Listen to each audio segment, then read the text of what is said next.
better be good. Welcome back, everybody, to On the Reel. Today, we are coming to you from the Reelbros Media office in Phoenix, Arizona.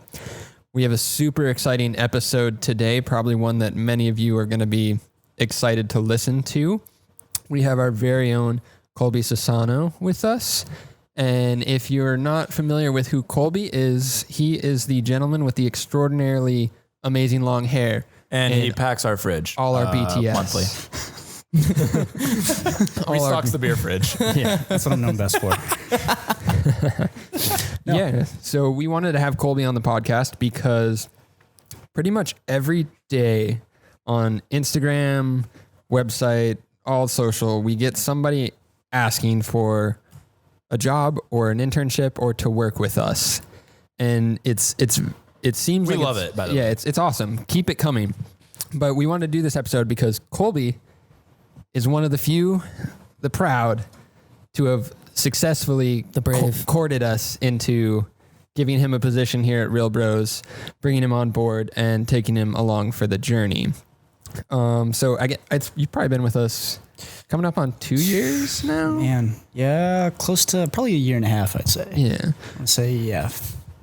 So a year and a half. Tell us, let's start Time off. flies, man. Let's start off for all the people that aren't familiar with the flow. Where'd you kind of get your start from? Or I guess you can start in college or however far back you want to go. Yeah, I'll start in college. I went to Xavier University in Cincinnati, Ohio. Actually majored in sports management. I thought I wanted to work in sports for the longest time. You know, sounds cool to have a job working for a professional sports team or, college sports. So it sounded cool, and I'd played sports all my life, so I kind of figured that was what I wanted to do. And it kind of took me until my junior or senior year of college to realize that I don't want to say I made a mistake in my degree, but that part of me was wanting to try something else. It was like, my junior, senior year that I was like, man, I really wish I could go back and major in film. Kind of looking back at my life, like I remember when my friend got a video camera and we were like dressing up in our ninja costumes and trying to make, cool action videos. And we would take videos of like Need for Speed video games, pretend like we were in the driving. So we just like, stuff like that you kind of just start to realize you're like, man, these things have kind of a big influence on my life. And I had a roommate who was a digital innovation film and television major. And I actually helped him on a few of his projects. And really just kind of got into it at that point. And I ended up finishing my sports management degree, kind of stuck on that path, but still in the back of my mind kind of was like wondering what if I would have gotten into that film industry. Yeah. Applied for a bunch of sports jobs, heard back from one out here in Arizona. So that's really what got me out to Arizona in the first place, was a job with working for the Arizona Coyotes. I was working in ticket sales. Calling people all day long. Trying to sell them slanging calls, dude. Trying to sling tickets out here in the desert. Oh, yeah. And it's tough, especially because out here in Arizona, you got all 5 major professional sports. So, and hockey, everybody knows, is like the lowest of the major 4 sports. Right. But, unfortunately, because it's the best of the 4 sports, but right? That's exactly opinion based, but it's facts. Yeah. So, one day, probably, let's see, what was it? I want to say I started that job a few months after graduation in June of 2018. And I want to say around November of 2018, I get this lead. And it's... Is that what you guys call it? Yeah. Leads? You get a sales lead. So you call them up. Yeah. And John Heatrank pops up in my sales call. Why? I have no idea.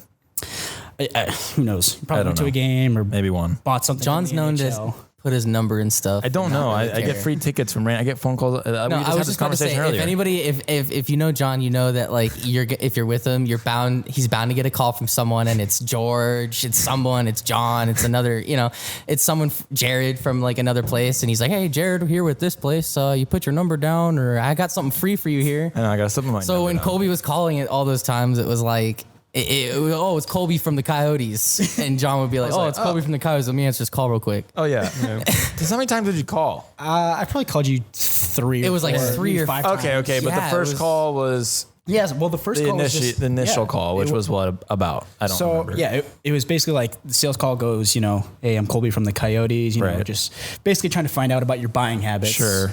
By quote unquote talking. Well, now you know my buying habits. Which kind of scared me. That's why I wish I could have squeezed. Colby does all the books. We'll get into that later, but yeah, he shows my buying habits. Should have squeezed some money out of you, but no, so missed opportunity. Yeah, so call John Hebrank, try to sell him tickets, and right away me and him kind of just click because John grew up playing hockey, I grew up playing hockey, so we just get to chatting about that, and then he starts telling me, about his, as I'm asking these questions. Well, you're asking what do I do? Kiss that mic, Colby. Maybe not kiss it, but like. You know what I do? I just put my nose. I push my nose into it. Okay, you know what I mean? Like this? Yeah, it kind of feels good. Okay, but it's a good distance. It's just, I can just hear it ducking. Okay, sorry. You're a duck, Brandon. I just don't want. I want everyone to hear what you're saying. Right. Where were we? Train of thought. All right, so initial call. Yeah, so I call you up. Yes, I answer. I go, hello, who the hell is this? What do you want? It's Colby from the Coyotes. Oh yeah, hockey, right? What do you want? Just trying to sell you tickets. Trying to get you out. What kind of tickets? The good kind. The big ones. Yeah, the ones up in the box club. seats. Yeah, ooh, yeah, those are good. He did say that. He's like, I got box seats. I can get you box seats. I was like, ooh. And I remember, and the reason I offered you those is because you were saying that you had a work anniversary coming up for your company. That's right. And so I was like, oh, well, let's, kind of do it up. Give you the full experience. Get he you did guys say out that. here. He literally said, do it up. Do it up. So, but yeah, so we just got to chatting about hockey. And then as you're telling me about the company that you work with, I'm looking you up online. And as we're, you're telling me about it, and I'm looking it up. I'm like, damn, these guys. Oh, you're doing it as I'm talking about it? Literally, as I'm on the phone with you, I have reelbrosmedia.com. But you had no recollection. Recollection. Did I say that right? I did. No idea who we were. He's not recalling. He never. Yeah. No, this was the first. Yeah, this was the first time. First experience. Did I say that wrong? Is that not the right recollection? word? No. Recollection. No, that's not the right word. You said recollection. Help me out. Something like that. Because a recollection is like you recalling, like you've had past experience with something. Yes, that's what I was saying. He would look this up prior to the phone call. Like he found us accidentally prior to the phone call. So is that correct terms? No, this is not. No, that's because still not a correct word. Is that correct? Germs? Okay. Terms. All right. You know what, guys? Screw you. Colby, what were you saying?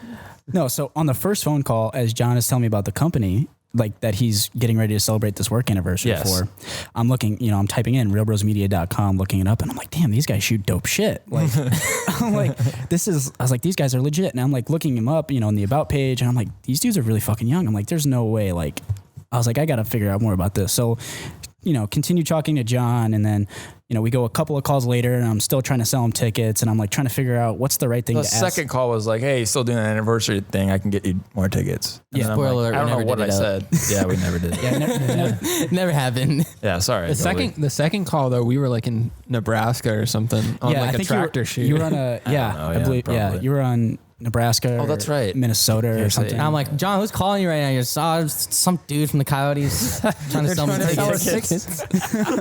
Right? Yeah. It always goes like that in some way or another. Which is why I'm surprised you answered any of my other calls. I answer every call, even if it's. I just like yelling at sales calls.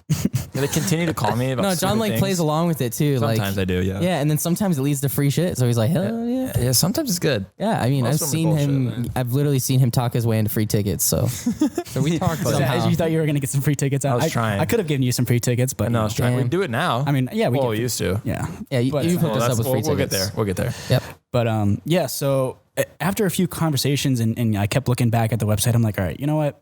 I'm gonna save his number in my phone just in case I want to Which you're not supposed to do. Well, let's not say that on the air, but yeah. You don't work for them anymore. It doesn't matter. You're right. Yeah. But yeah, so saved your number in my phone. And, it took me about a month or so to work up the courage to text you and basically kind of ask you guys out for a beer. Well, really, I was just asking you at the time, John, for be like, hey man, can we grab the text was, hey man, really love what you guys do. Trying to learn more about the industry itself and what it would take to get into it. Can we grab a beer sometime? And I think it took you the rest of the day to respond to me. And I was like, like a guy DMing a girl or something for the first time. I was nervous for the whole day. I remember the day. I was really nervous the whole day. And finally you got back to me and you're like, yeah, man, let's do it. Love to, let's set up a time. And because at the time I think it was the right position for us. We were trying to expand the people around us, right? So yeah, we need, because also Alex, Brandon, and I at the time were doing everything. Also, the way he did it was funny. Like, I appreciate it. It was clever. And the fact that, like, I remember the day, like, John's just like, oh, I gotta go. Like, we were doing something. I can't remember what we were doing.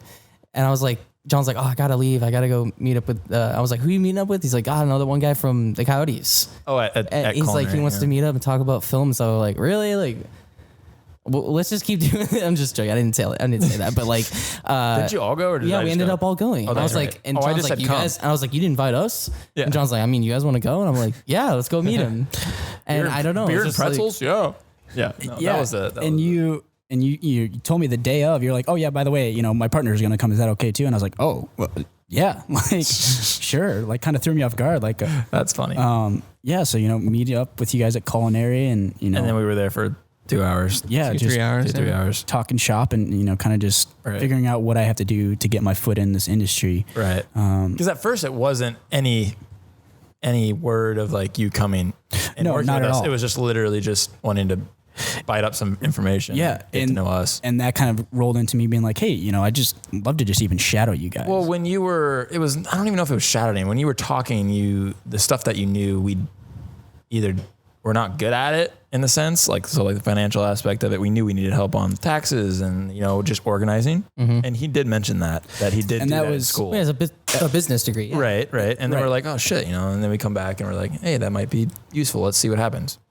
It took us a while to say, let's see. Well, and also you were the first person that we actually like got to the next base with, if you will. Like we went dude. Yeah, we went, like, we met up and got a beer. Like, other people hit us up and we never get to that point of meeting up. And then we did around with the you. world. And then when you put a face to the person that's interested. I got the title though. Getting a job with the Reelbros is like dating. Ooh. That's nice. Yeah. See who has the most creative. Who has the most creative slide into the DMs on it, you know? Yeah, he slid straight into my personal phone. Yeah. He got that number. Well, what I was saying is, like, when you put a face to the person that's been reaching out and like interested in what we've built, it's like, it hits a little different. And then, you know, that person's super respectful, humble, wanting to learn more, not acting cocky in any way, sense, just wanting to learn. And never you can tell, like, he's a person that is malleable. Like, you can mold that person to like, to learn the things that we've learned in a way that's not coming from like, I know better than you guys. Yeah, no, he listened and he wanted to know. He didn't know anything. You're right. No, but that's the one thing we liked, and because then he we didn't got know. Colby on that first job, and it was the Gila River arena, the dinosaur one, right? Which was in his arena he worked at. Yeah. Oh, yeah. Yeah, that was weird. It was at the hockey arena. And that job, I knew Colby was like. Now we needed help. I knew Colby was like. No, because we kind of put him through the ringer on that one. Yeah. So the thing, I guess going away from when we went to get beers with you and stuff, it was like a no pressure environment. Like, you weren't pressing on. You just said, like, casually, like, hey, if there's an opportunity to shadow, like, absolutely. And I think going away from it, we initially were like, yeah, I don't know how I feel. We were uncertain about it. And we were like, I don't know how I feel.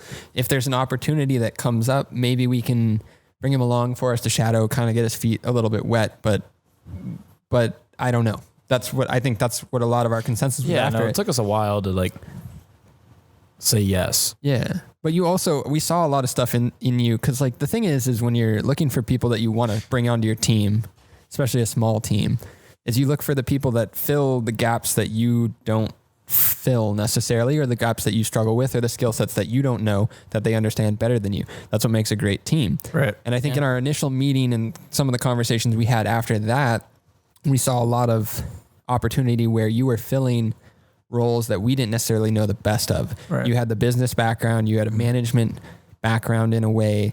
So you were better at that side than you were creative, and the ability to work around us, we could learn from each other. Like we could teach you the creative side, the filmmaking side, the equipment. You could teach us a lot about the business side and the management side. And I think that's why, like, as we went away from that, the more we thought about it, the more we were like, this might turn into something. It wasn't a no off the back on the sense of it was no because of Colby. It was no because we didn't know what to do. Because this was like kind of our first time having someone from the complete outside, you know, other than friends, complete outside come in. You were also I remember it was like Colby, this was around the time, like Colby and I had like a few times we were hanging out. It was just us. We'd grab a beer or something. And Colby's like, you know, can I like maybe just start coming in like every day? Like just for maybe an hour or two, like it doesn't have to be long. I do remember that. I was like, I really didn't have a reason to say no. I was just like, I mean, shit, you want to come hang out with us? Yeah. And see what we do. Like, I mean, there's really no reason to say no. Because we didn't, So from at the that time, point forward, we didn't have the Colby's time to just hire. committed like everything he has to what we've committed, everything we have. And it's just been this like synergy, and it's been awesome. It's been awesome. We saw a lot of ourselves in the drive, and you saw an opportunity with something that was growing and becoming something that was bigger, so much bigger than itself. And you wanted to be a part of it. And that passion kind of showed through. And then I think our plan was to like slowly kind of integrate you into the process. And ironically enough, like we had a job come up that was kind of the best. It's funny how things work because everything kind of happens for a reason. Like you can't force stuff. Things just kind of fall in line every once in a while. And this job was one of those for you. And we kind of just threw you into it like full speed. This was kind of a larger one and scale wise too, because it was a cable cam job, but we were out in Vegas doing a job, another cable cam job. And then was it the same night that we had to fly out? Yeah, we were out in Vegas doing the Palms Casino commercial. Yeah. And then we flew out. Actually, this is Chance, who also works with us, helped out a lot on this one too by driving the truck back from Vegas. Because we drove it to Vegas with the gear. Yeah. And then how did he get to Vegas? We all drove out together. We all drove out together. Oh, that's right. So we flew because we had to get back by the morning time to set up, to gear up for that show. He drove all the gear back that night. And we flew back. Because we had to get there ASAP to start rigging the lines. Yep. And we had Tim, which you guys will have him on the podcast soon as well. He'll be another feature. Tim and Colby. Now, these two have never met each other. Tim's a photographer. He works on he works a lot with Case IH. And so these two didn't know each other. Colby had no cable cam. I had no experience ever. I had no experience. Period. I had no experience with anything period. at that point. So His experience- the first job before anything asked, like what were you expecting on that job? Like to come to that job, what did I were you do? expecting and So, how did I call you? I'm curious. I don't think I've ever asked you like this specific. Like, So what, were you what happened expecting on that was, job? John was like, yeah, man, we might have an opportunity for you here. Come into the office, I think it was like on Monday or Tuesday or whatever. He's like, yeah, just come in and we'll basically explain what's going to happen. So I'm driving here and I'm like, okay, cool. They'll have a job and I'll just kind of sit back and watch and be very. That's not what real bros do. Right, exactly. We throw you into the fucking deep end. I thought, him in, and dude. so, I get to the office and the first thing John says is, all right, well, here, this is Tim. You guys are going to meet here at 4 a.m. And take all the gear and rig it up in the arena. And I'm like, in my mind, I'm like, excuse me, Well, at least what did lay you it just out say? first. I don't know how to do this shit. dude. Not I'm like, rigging. what the fuck? I'm like, No rigging yet, but Right. lay it in and out. right, but right. But you just say the word rigging. He's like, huh? I know. Okay, Like- you're right. Not you're right. Not Yeah. rigging. Take yes. the rigging to go lay it out. Get so when we everything- get get there, everything we can prepped. just fly it right up. Yeah. Correct. But yeah, I'm like shitting my pants, but I'm like trying to keep a calm face. I'm like, oh yeah, okay, I can do that, And it's at the arena that you worked at currently. Right. Which was kind of awesome though. Weird. Because you had That's a weird. footprint. Is that weird? That's weird. Sort Yeah, of at it's the- like, so it's kind of weird how that, No, works just out. crossing. This was also the cable cam job that we flew like two or five pterodactyls. pterodactyls in the stadium. And we were dropping t-shirts and all this crazy We had shit. 2 cable cams going. Yeah. That's insane. It was like, this was not like a small It was not a normal job to cable get cam thrown job. in off the wind. And then we're like in Vegas, complete other shit show up there. And then we fly back at like 3 a.m. to No sleep. Phoenix, no sleep, and head right to the stadium. Straight in. And the airline lost the Ronin 2 that we were using. my So we God, have I to wait forgot. for the Ronin 2 to come in. Now that But, I like, think about it, that was the most odd job we ever had, Colby. Like that's the most odd job. No, it was the ever perfect throw one to somebody ever. in on. It was a perfect one because we get there and they did a great job laying out all the gear. Yeah. They already had things up, because you had to get all that heavy stuff up there and, because you're in a stadium. And there were And the gear specific in the right points. spot. And I'm pretty You sure we have a took staging Did we spot. take photos and send it to you or something? Yeah. Yeah, We scouted of what you wanted to. Yeah, we what had you wanted pre-scouted. to put the We knew gear. exactly where the gear needed to go. We just needed them to get it there, Yeah. unload it, put it in the spot, And so they we did. could start rigging. And they when we got it there. And They you got got it it, there. yeah. And then they were running around and Well, it was just crazy. The biggest and problem is that the rigging point that you guys initially had scouted Was was gonna be different. scouted Right. without them having their truss set up. So when they Oh, put their truss into yes. the mix, that threw a big wrench. We were into like, the holy rigging. shit. And you saw that. Yeah. So you're watching all this stuff, play, go into play where we're like, oh my God, what do we got to change up what we're going to do it because that truss is way low and we can't go that high because we can't drop that line that low. Well, we won't be able to climb and get the cable cam back up. So he saw that. And, that's the thing. He saw a lot of shit that went on that night that, he basically saw how we work in a sense of like, if something goes wrong, we fix it. Right. Even remember the camera? I remember his face when he was watching us through the camera. Sponge mode. It was like That's what it was. It was like seconds. It was like minutes before the whole show was going to start. The camera didn't work or something. Or something happened where we had to replace the entire system. Yeah. We had to rebuild the gimbal completely within minutes of the start. And I saw his face, and he looked like he shit a brick. Yeah, there was like this he looked like he was about to throw up. Well, because Alex was getting pissed that it wasn't working. John was like freaking out. He didn't know where and Brandon was just like, we didn't know what was going on. Everybody was just and then I was like freak out. I threw the flag. I was like, change the camera. What had happened is we did it quick though. What had happened is we'd rented a red, and whoever had rented the red before us, they fucked with the back focus of the sensor. God, yeah, that's right. And they didn't calibrate it right, so like focus. We wouldn't get focus on like half the value of our zoom lens. Yeah, and we're sitting there like, we can either use the front half of this lens and then not the deep like 90 mil or whatever it was, 120 mil, or we can just swap out one of our Sonys onto this thing and get whatever we want. But why did we have the Sony? Was it a backup? It was a BTS cam. It was a BTS. We took the BTS cam. We tore apart the BTS cam, built it completely on and whatever red setup we had. And then we used the red. And then we used the red as like the BTS perfectly. Camera and stuff. So it's like it worked out, but it was like the quickest. But we had to fly the other cable cam as well. But that only had pterodactyls. No, I know. It had a pterodactyl. We had to drop T-shirts. He wanted us. He's like, why aren't the pterodactyls flying? I'm supposed to be flying. Dude, so we had Tim over there with Chance, freaking flying this pterodactyl, dropping shirts and loading it, and they were over there just just freaking out too. What a job!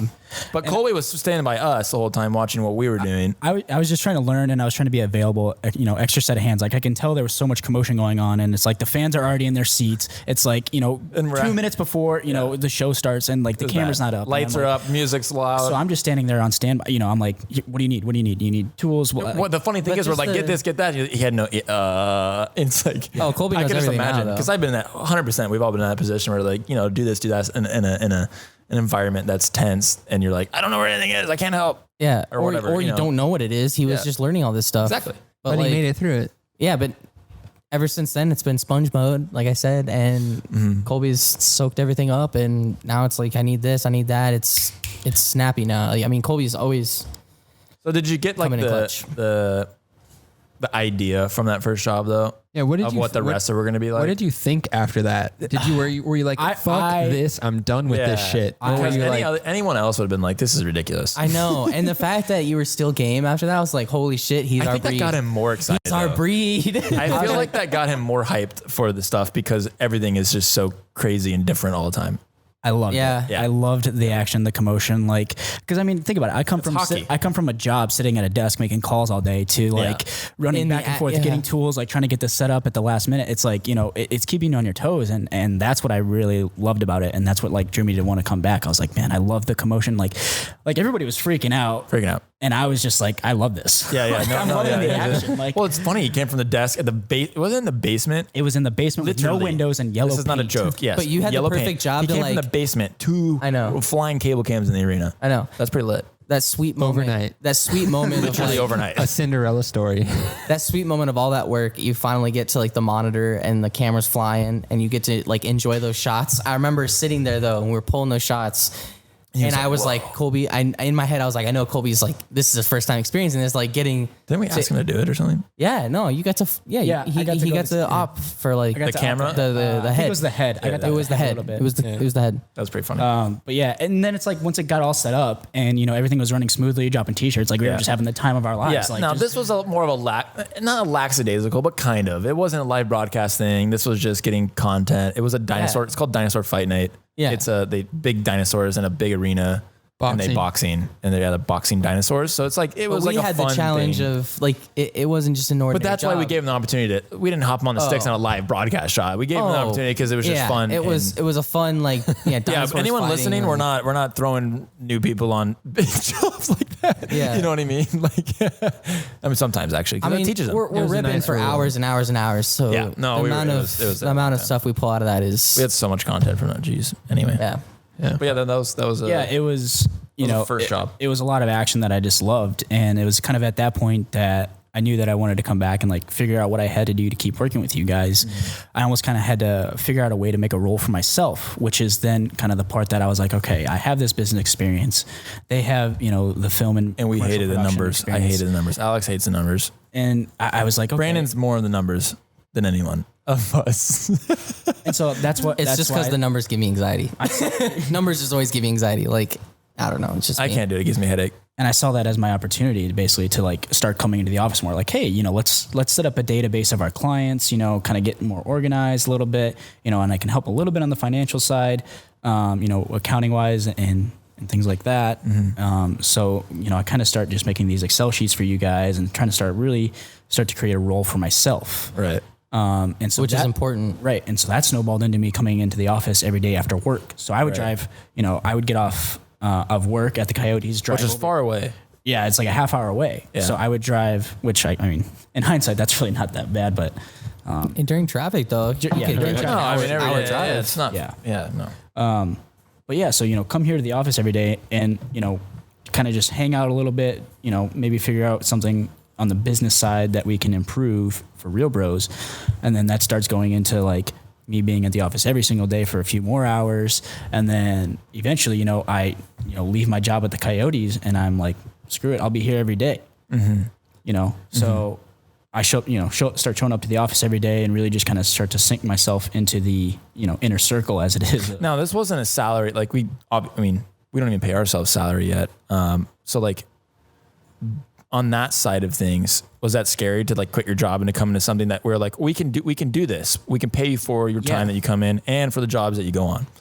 Yeah. I mean, of course, it's a scary thing, you want the financial stability, but at the end of the day, there's a gut feeling that what I knew I was doing was right. Mm-hmm. I couldn't sit at the desk every day and make calls, Yeah. There's some jobs that are working in sports that are great. A lot of them are not, sports, working in sports is not all that it's pegged up to be. Mm-hmm. In my opinion, I think it's a highly underpaid job. And you work crazy hours and holidays. So, if you're not, and if you're working in the same state or a different state that you have family in, you might not get to go home for the holidays. Right. On top of, getting paid, dog shit money. Mm-hmm. And I didn't love it. What? What are you laughing? We've worked a lot of holidays. Oh, I know. I know. I'm literally listening to this. I'm like, wait, that sounds like filmmaking. But we still get to go home. I'm fucking with you, but like, there's more freedom, but you're working weird. I was looking at Colby. He said that. And I looked at Alex, and Alex looked at me. We locked eyes. We just started laughing. And then New Year's Eve every fucking year. Yeah, every year.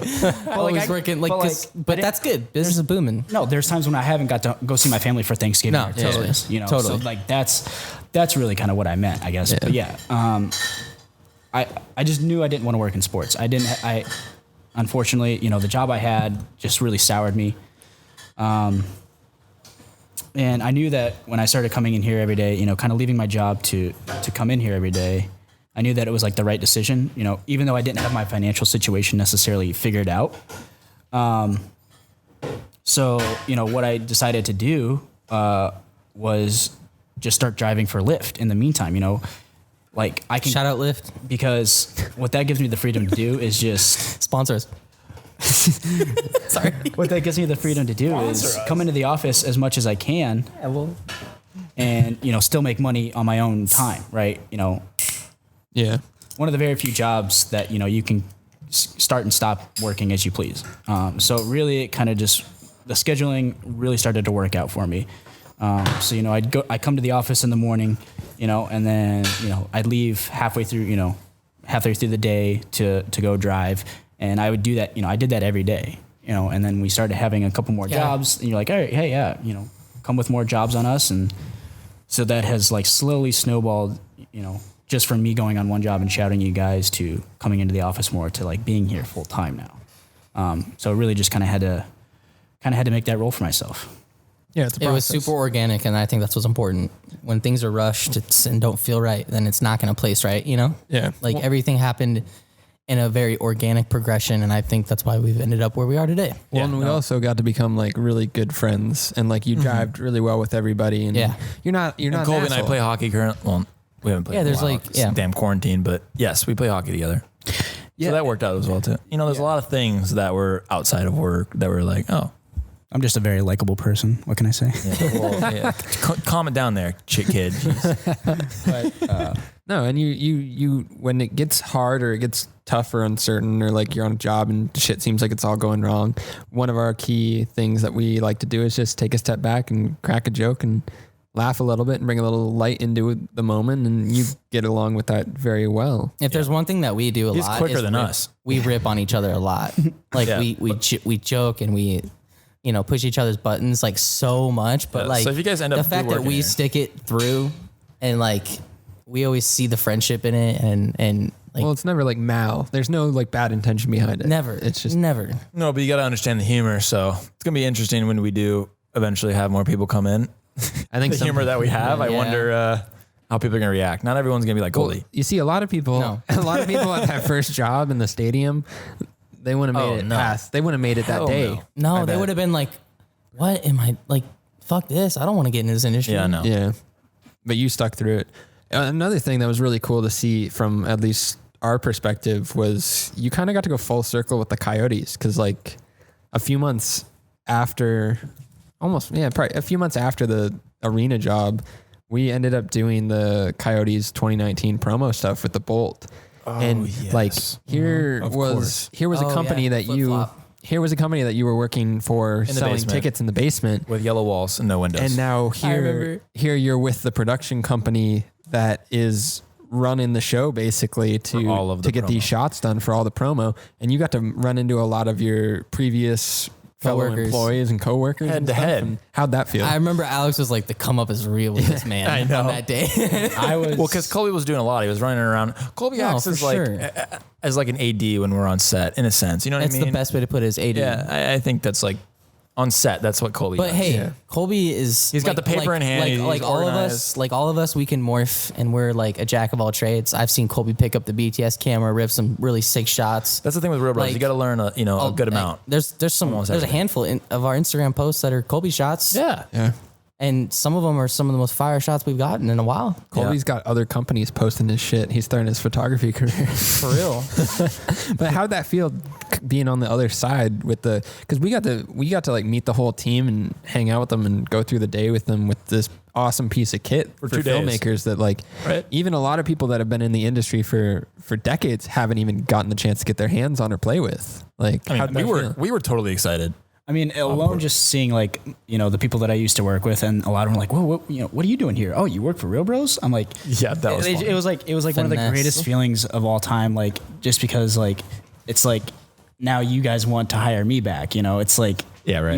You want the work that I'm doing or what the company that I am with. Yeah. It's, it was awesome. It was a great feeling. And not only to be blessed with the opportunity to work with the Bolt, like, I mean, that thing is sick. The Bolt's nuts. Like how many, like you said, how many people have actually gotten to work with that in this industry? Like, Yeah. and here I am, 5 or 6 months later after just, starting with Reelbros, working with one of the most, high tech pieces of camera equipment that there is. Like, You got to be the test dummy standing out there with the hockey yeah. helmet on while the bolt zoomed around your head. Yeah, because you had the flow that we had to see what it looked like in the light. but it was an amazing feeling just coming full circle, and getting to go back with the Coyotes. But really, seeing our You were work, guiding all of them up there, weren't you? I mean, I'm not trying to like toot my own horn, but it almost got to the point where I was trying to direct the players what to do, Yeah. because the director that Fox Sports had, he was an older guy, and you can tell that he really didn't have the hockey knowledge that like you or I, John, Yeah, right. have, right? Yeah, you can relate. So what with to them do on way the better. Bolt, at least. Right, You got to yes, do what some actions big to do, moves, and, No, I totally remember Colby shouting out suggestions all the time during he- that shoot. No, he was up there but, like, physically doing it with a stick. No, I know. Yeah. No, knew all the- obviously not in the shot is what I mean by shouting out. Like from the shots perspective, he was shouting out. And like, with the hockey letting them know background, you talent knew what all to the do. lingo and Exactly. all that Like, stuff. I So the kinda just- celly and the Yeah, I knew how to communicate with the players, obviously, a lot better than, an older guy who's never really played hockey in his life before. Like, Yeah, for for sure. You got to talk to these guys a certain way, because No, you do. They they're don't all understand. They're extremely like, what? humble, and they don't want to do anything. So you got to so I was trying to talk to these guys in a certain way and try gotta to chirp get them. 'em. Yeah, chirp them a little bit, But that was one of the greatest experiences. cool. That was awesome. That was fun. We need to do more, but the damn quarantine's ruined all that. yeah, it's I ruined mean, a the lot. pandemic. Sorry, not quarantine, but pandemic. We'll get through it, boys. I know. Get through Eventually. it. Eventually. So what's been the what's been the most challenging or the scariest thing that we've had you do? I mean, the first day seems Ooh. pretty challenging or scary, but like Scariest. Oof.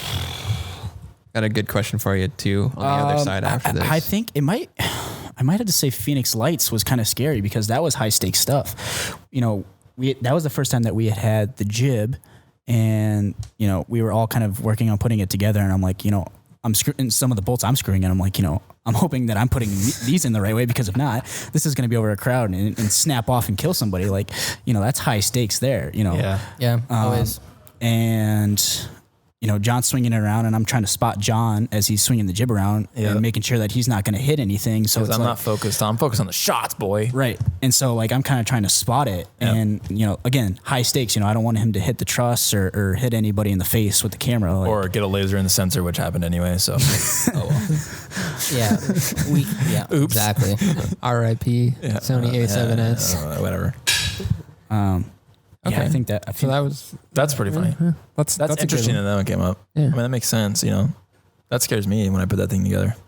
Jibs are just You don't like jibs. You don't. There's gotta a lot be of momentum. Meticulous. So Yeah, you get gotta cool make sure shots, you're doing but that that's right. it's a pretty big piece of equipment. It's fun though. Oh, when yeah. it's set up and you're ripping shots, that thing's fun. I want a techno crane. Yeah. That's even scarier than a jib. I know, it's even bigger. It's more fun. Okay, so what's been your favorite? I guess your favorite moment, or like the most surreal moment for you? And it could be the Coyotes. Well, surreal. Let's just say surreal was the Coyotes. So it was the most favorite moment, I guess.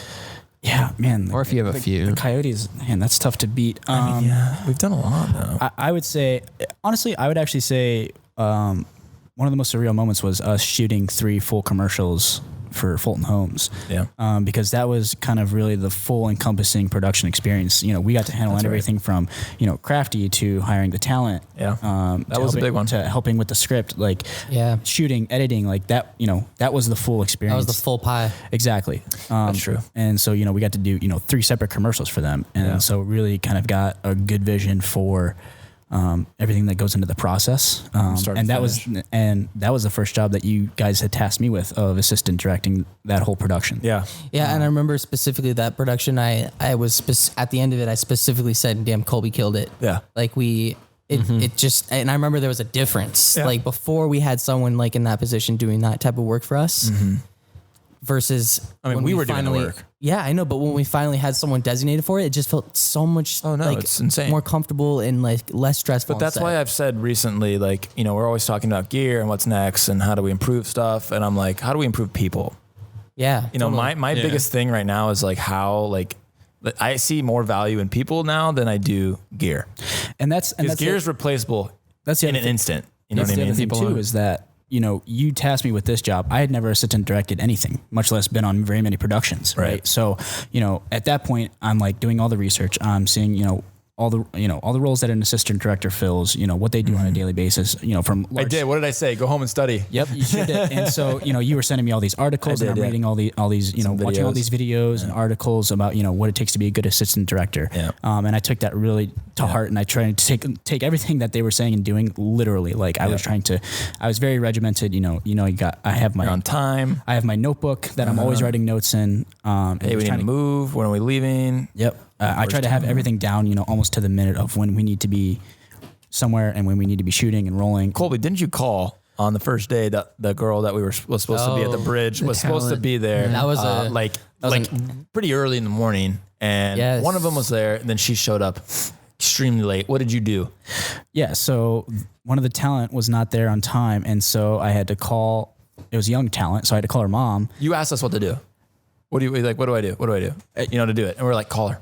Yeah, exactly. And so I just had to keep calling her. And so I called her, I want to say... Damn near 35 times. No. It was more than that, It was 35 times. It was like 30, 32, 35. Yeah, it was close to 30 times. And I'm literally calling her. Nonstop. Like, because at this point, like, we can't do anything with that. No, we can't shoot. There's no reason for me to not stop calling. Right. And so finally, I get through to her on one, and she, she's very nice. She was, oh my God, I'm so sorry. I'll be there as soon as I can. And, 20 minutes later, they booked it down there. No, but that was Actually, it was like an hour later. That's another instant of just throwing him into the mix of like, it's your responsibility to get them here. And we're like, where is she? And Colby took care of it. He stepped up though. And this was the first. She woke her up. Yeah. You woke her up. This was the first. With all the calls. This was the first shoot of the three. Yeah. So it's like right at the beginning. It's like we can't start off on a bad foot. Setting the tone. Yeah, exactly. But I think it ended up working out because of the light. I think there was clouds or something that was going on. Yeah, it was a happy mistake. Yeah. Or lucky it worked mistake, out. I guess. But that was pretty funny. Yeah. Because we had no idea. We were working on all kinds of stuff, and he was just off on the side calling, and they were like, Colby, she's coming. I'm like, how many times did you call? Like, it was cool. Sometimes I was like, nice. Yeah, I was like, my man. It was cool because it was it was the first time that we'd handed like a lot of responsibility and reins over to you on a whole scale production. Here's the thing though, it's like business owners, I feel like that's really hard for us to do, and that's why taking the leap became easier for us once we met Colby and like got to know him, and like where it was like with other people, it's really hard to just give like even potentially give someone the reins over an email or something. Yeah, right? you want to make sure you want to like make sure that person that you're entrusting with all that power like is efficient enough to live up to the standards that we've built, right? Yeah. You know, it's hard to trust other people with your business and your name and the brand that you've created, and the people that we choose to work with currently are the people that I feel I'm most confident in that sense, like entrusting with, to where like because I know they have our best interest, they have the business's best interest because they want to be a part of the business, and they want to be a part of Reelbros so bad that they treat it as if it's their own company. Yeah, it's not just about their position and like what their position says on the website or something like that. It's about literally what the website is, and that's Reelbros. I mean, we were in the beginning, even Brandon and I and Alex coming together we're hard-headed on giving up roles and what we wanted to do. It took forever to be like, you're doing this now and you're doing this. And even for us to give away roles, it was hard. So imagine giving it to somebody else and being like, try this. It's not easy.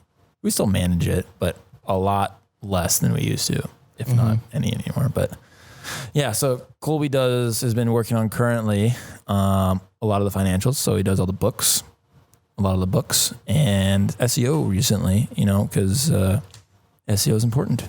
Multi-tool. Nowadays. Yeah.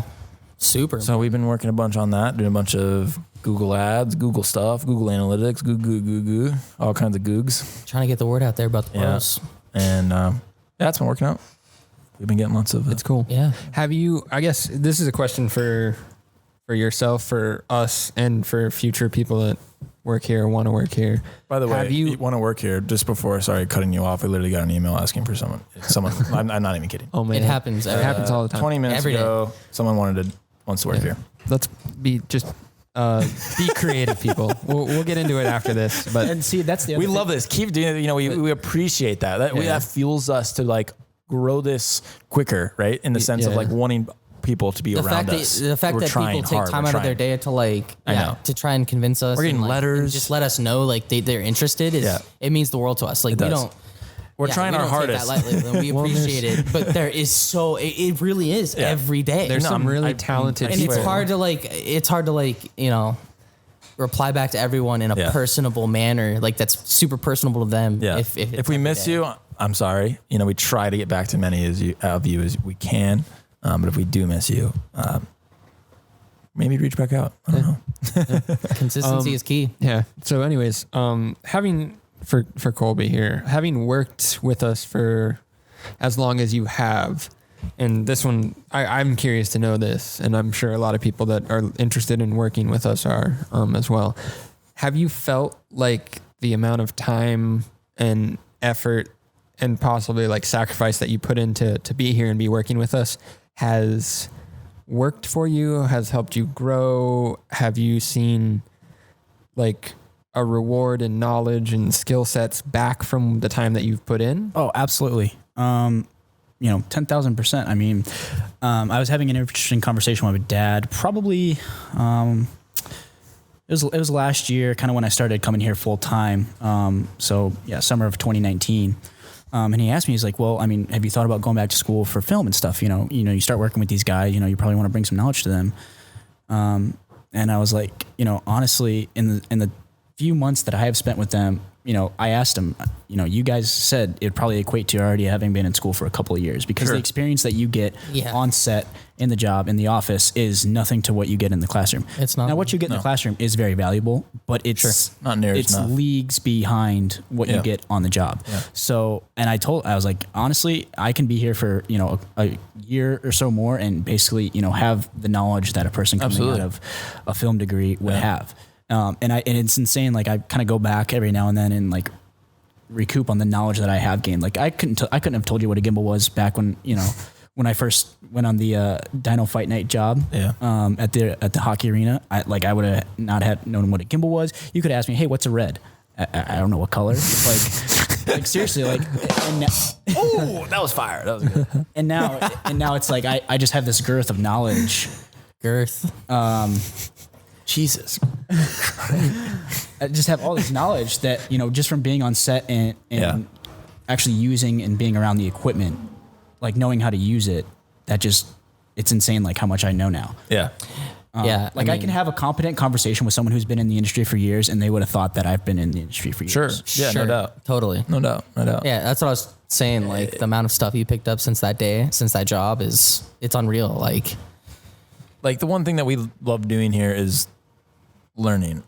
All of us we love it. Now we're not always learning the same thing. Every single one of us are learning about different things. It could be some random thing that has to do, who knows, but we're always trying to learn something new. Cause if you don't, you're going to fall behind. That's where we all come together though. But the people are similar. Yeah, exactly. But the people around us are always also trying to learn as well. So when they do, pay attention to what we're doing, they want to put their hands on it.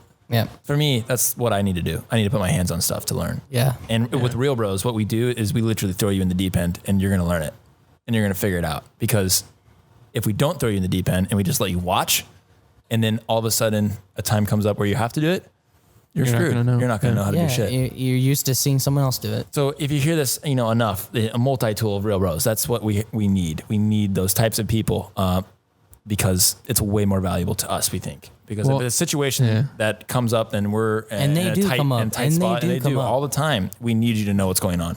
Yep. Even if someone asks you a question of what that's what we are doing. That's what I was just about to say. The number one, thing that'll come up is you'll have someone, especially with the gear on, so you'll have someone to come up to you and they'll ask you a question. Like what's going on or how long it's going to be. Yeah.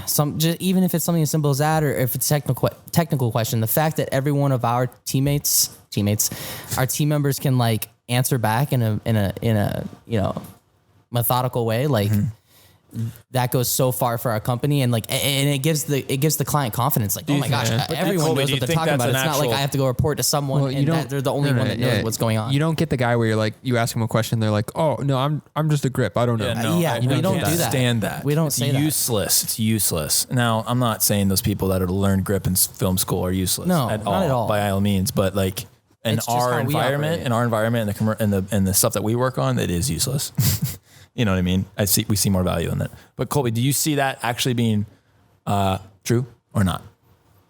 Yeah, I mean, it's like my dad, who's a football coach, he always says next man up. You always got to be ready, even if you're on the bench. Sure. Right. So if someone gets sick, next man in. Mm-hmm. He's going to step up and fill that role, and that's what I think that Reelbros is trying to do with all of its members, is making sure that everybody can switch seats. Whether it's in the camera car or on a shoot. It's everybody can switch seats and do something else. Yeah, because if you can't, then you're stuck. Exactly, because what happens? When someone gets sick and we can't op the arm or we can't op the head. It's next man in. Mm-hmm. And that's so crucial when you have a small to medium sized team, because the production landscape and media has changed so much now that when we're looking to hire or bring somebody on board, there's certain times when specialties are king. And that's the largest of the large productions. Sure. You can hire somebody that this is all they do, and that's all they specialize in. But as the world is happening right now and media is getting filled up and all this crazy stuff is going on, the more hybrid, smaller teams like ourselves are seeing more advantages in the work that we're getting, and the productions we're fulfilling. It's all around better for business. If we're honest, if you have someone on set that can do way more than just, hey, I'm just here for sound, or I'm just here for this one thing. I can't do anything out of that. Mm-hmm. It's I can get so much more out of my money if we have people on set that can be multi-tool. Oh, you get paid more, and we can. Then it's then we're this transformer, essentially, this filmmaking transformer that we can just And essentially, that's what happened on. You need this. We're fucking there, dude. That's what happened on the Coyote shoot, right? I mean, we lit. We weren't even in charge of lighting. We lit the whole thing, right? Yeah, we hung them up. The whole thing. We had to. We did the set. You don't have just one. You don't have one dude on there that's just like, man, I'm just the arm, man. I can only be the arm. Oh, dude, I'm just the leg. I can only not. You can do all of them. You saying that gets me so heated. Fuck. If anyone does that to me, you're screwed. You're so screwed. Yeah. Well, where's the chirping birds? That's facts. Oh, fuck. That's facts. You did both of them. That's facts. I hit them both.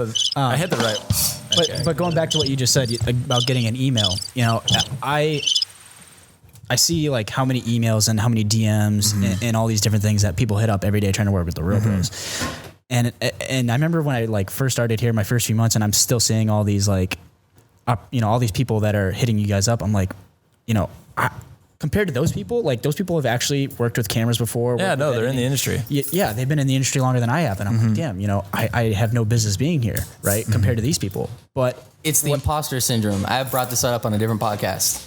yeah, It's literally that. Exactly. You're like, how did I get here? Hey, Brandon, you're far away. You just How do I you yelled deserve at to be Colby earlier. You're like 15 feet away. Well, also, also, I think that for me, at least, it goes back to like when you first reached out to us too, and the way you did it is like you took a big risk by saving a number and doing something that was necessarily not kosher. I'm just gonna say you sent it to the right person. You sent it to I'm gonna say that. I was gonna say it early in the podcast. If there's anybody you should reach out to, you hit the right person. Yeah, John, for sure. But then taking the number and then texting him, and that was cleverness that came across at the start. And I think I value and also a little rebellious and rebellious, and I appreciated it. And the cleverness is what like I was like, this guy's fucking clever. He wanted something so bad that he was willing to kind of finesse his way in. Now finesse watch. his I'm gonna way get in. a shit and a half ton of text messages or calls now. You guys want John's number? We'll put it in the description. I know. John's the guy to reach out It's to. already out there. Oh my God. I mean, I guess it's one way to get free beer, right? Yeah. There you go. No, but it was clever and it was creative, and it showed that you had a genuine. It wasn't like By the what way, you did was not an email blast out. Colby covered all of our beers that day. Props. Thank you Yes, so much. facts. He did. Anyway, yes. Back to the general did- emailers. I can't stand general emailers. Emailers. Email me on the chat room. The fucking. Yeah, what you did for reaching out for a job or an opportunity, it was not a mass message, not a DM that everybody receives, not an email that gets sent out to 150 plus production Can't companies. stand it. You did something that was very calculated and crafted and curated for us, and it was It wasn't even a long text message. It wasn't a long text message, and it was a no holds. 5 lines. Like it wasn't a request, or you weren't requesting anything of us. You were just like, I want to grab some drinks. Yes. I want to hear about the industry. And then while that was happening organically, we happened to have a really good conversation, really good discussions, and like you, and you were just like, I'd love to shadow you and come on some projects Statistically, with you you have a better chance of meeting up with us if you offer free beer. Just joking. You gotta get the first base first. Yeah, exactly. It's a base situation, man. It's You like don't go to dating. second base before you go to first base. You can't skip all the way to third. The ref's gonna come out and be like, "What the hell, man?" The umpire's gonna come out, Yeah, man, you gotta go to first base first. Hey, we're not that easy, guys. We're not that easy. Yeah, exactly. But yeah, so since then we've met with like we're not. a lot of people in person about positions and jobs and stuff like that, and nobody has really clicked for us just quite yet for where we're at, and then especially with the situation now. But we're also in a situation now, and we're also a startup. But You know, yeah, we're we are we're an 3 years evolving in. business, and that's Yeah, the best we're way to put it. 3 years in, and even 10, 15 years from now, we're still going to be an evolving business because those are the only 100%. businesses that 100%. survive. But we got plans though, so But don't you worry. people. evolving businesses means we're expanding. We're constantly introducing new people to our business, and No, we got plans. There's plans. But I guess expanding going back to your horizons. point, Alex, about reaching out is, I guess my advice would be, because there are people Grow some nuts. I'm just kidding. there are going to be people like looking for these opportunities. I mean, this is not an easy industry to get into. So you look for new and creative ways to reach out to people that'll stick out. It's like a resume and anything. What are you doing on your resume to make your resume stand out more than these other people? You don't want to be so cookie cutter. But my advice would be is figure out what you can offer somebody else, right? I had no camera experience. I had no editing experience, no sound experience to offer you guys. What I did have to offer you guys was business experience, Which right? we Sales. didn't really have. So I kind of created, again, I created that role for myself, right? And I offered that to you. So it could be, maybe you do know how to work a camera and editing, but maybe someone doesn't need that. Maybe what they do need is some sort of business experience and networking sometimes experience. we need that that role to be taken off the hands. You know what so that it, what we do best can be expanded into. shine. Yes. Yeah. You know what I would like to see? This just popped in my head. Instead of reading, which is not what we do in our industry, See video. we visualize and see things. I would love for people that are listening to this. I don't even know. It could be 10 people. I don't give a fuck. But any of you 10 people would love to see video submissions, of like an edit of That's like not your reel. Not your reel. No, not your reel. Don't send me your reel. I don't want to see that. No. And like don't put you Okay, in, I like don't put you in your front of a reel. camera is what you're saying, right? I like your don't reel. just sit in front of a camera with like No. Don't. That's what I'm saying. Make an tube in the edit of background. yourself. Make a story of yourself. Right. Like send me a video of you with your shots. Put your reel into you, like into Like, your story. It doesn't even have to. Honestly, if I'm honest, tell us your story through with video. visual. Because that's what we do. I want to see that. you could That's have our no job. word. You could have no words, and it's just strictly But I can sound see your design. And personality. if you could tell, if you're talented enough to tell Yes. a story with even out words, Yes. But I can see your personality, and I don't need to read Without your words. personality. So I figure hate out- reading personalities. I can read people pretty well. I'm Figure pretty out good at ways- that. Pretty good at that. I would like to see it though. Like if you guys start sending me or us, videos, I would love that. That'd be sick.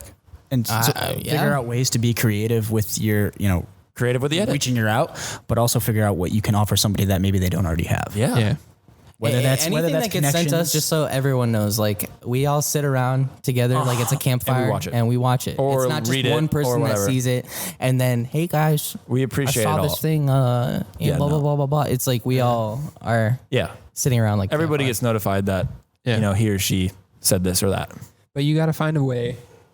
You got to find a way through the noise, because there's a lot of noise out there. There's a lot of people looking for work and stuff. And going back to what Colby, before you even had the idea of wanting to meet with us and even work with us, what you said is you had a connection with John. And I think one of the key cornerstones of any good employer-employee relationship is getting that relationship established and then growing that relationship, because it's the same thing with the client business relationship. It's all about the relationship you share with the people. People. And that's what we talk People about will get you the furthest. People. Not things, not what you do, not what you can do. People. You have to be able to do the other stuff. people will get you those. You things. have You to be have able to to be do able to it. do the things and have the services and all You that. don't have to. But yeah, I don't know. It's weird. But People. what are a lot very of people important. miss out is the people. They don't have the people skills. They don't focus on the relationship with their client. Yeah. They treat the client like shit, or they're not there to support Or them. they think they're better than the or client. they think they're better than the client. You know what I mean? And that comes back to bite you in the ass 10 times out of 10. You're screwed. So work on all your skill sets and your knowledge and the equipment and the tools and all this and telling the But stories. Colby's already personable. But be with the people. And I think that was because of my sales background, right? So Maybe, but that's deeper to you, where your parents and the way you grew up. sure. That's but at not the end of the just day, talking to people Think about it on like this: phones. is I got a very vulnerable, humble, like first impression of you. Like you came out as very vulnerable. Like I am genuinely interested in this industry. I genuinely know nothing, but I'm so hungry to learn. And that humbleness mixed with that, like drive I could see is kind of what sold me in and separated it.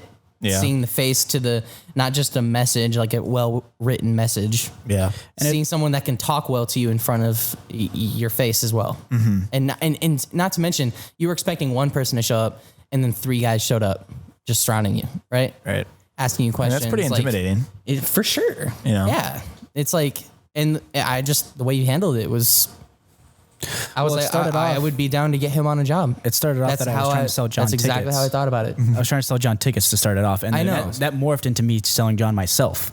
You know, Ooh, that was deep. so I think that might be the title of this whole podcast. Whose phone? Oh my God, it was mine. It's your phone. Oh, my dude, God. I was about to yell at someone, and it's my phone. Wow, sorry, people. No phones on set.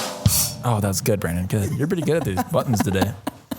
But yeah, trying to sell John tickets, right? And so in that you have to ask him questions and be personable with him. Right. Yeah. And then it slowly started to morph into me selling myself, right? So still being personable, but figuring out what their needs are as a company. I'm pretty quick to see someone if they're fake. I'm pretty quick. I'm pretty damn quick. I'll call I it think out. it's so funny if we do, like we all kind of come in unison about it. Like we Yeah. all realize at the same moment, Yeah. like, oh, No. red flag. Doesn't feel Something right. came up. But for some reason, maybe it was because there was beer and culinary dropout is 500 feet from our office that we went to meet Colby there. But no, it's all good. You know what Colby has done that I just brought up to my mind recently is our GIFs. Yeah. Dude, those things are going fire fleek on what the He heck's it converted called? our Giphy. sticker designs Dude, to Giphy. Yeah, our stickers. to Giphy. And It was random though. Where were we? I was in Texas. We were in quarantine, and yes. Colby hits up the group message and like, hey, I got this idea made these for Giphies. I made this Giphy How many views are on it with now? the stickers and a couple hundred it's, Ks. I think close to 200,000 views. Dude, that's lit.